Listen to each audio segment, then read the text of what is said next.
বাংলাদেশ ফিলিস্তিনের পাশে সব সময় আছে, ভবিষ্যতেও থাকবে।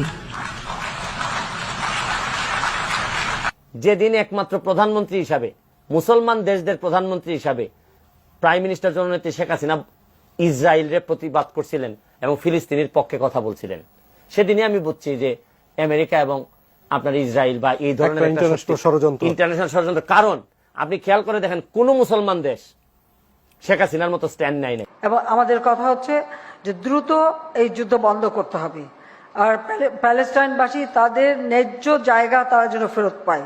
ইতিমধ্যে এক যুদ্ধ থামতে আপনারা দেখেছেন এখন ইসরায়েল যেভাবে আমাদের প্যালেস্টাইনিদের উপরে অত্যাচার শুরু করেছে। ইতিমধ্যে তাদের অনেক জায়গা তো দখলই করে ফেলেছে, আর এখন তো সেটা একটা অবরুদ্ধ অবস্থা। আমার অনুরোধ থাকবে আন্তর্জাতিক পর্যায়ে যে এগুলি বন্ধ করতে হবে। আমি সব সময় যেখানে আমি কথা বলছি, আমি আমার কণ্ঠস্বর আমি প্রতি জায়গায় এর প্রতিবাদ করে যাচ্ছি। কারণ প্যালেস্টাইন তারা তাদের আরব ভূখণ্ডে তাদের জায়গা তারা পাবে, এটা তাদের অধিকার।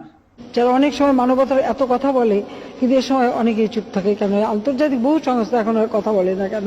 সেটাই আমার প্রশ্ন।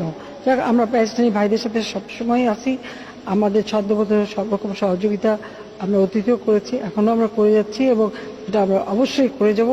এবং ইসরায়েলের এই ঘৃণ্য যে আক্রমণ, তার আমরা তীব্র নিন্দা জানাই। I call upon all parties to ensure humanitarian access and an immediate ceasefire in Gaza.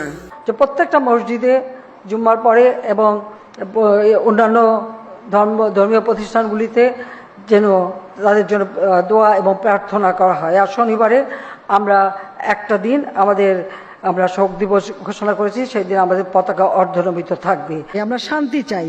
বাংলাদেশের পররাষ্ট্র নীতিমালা অত্যন্ত স্পষ্ট, সকলের সাথে বন্ধুত্ব, কারোর সাথে বৈরিতা নয়।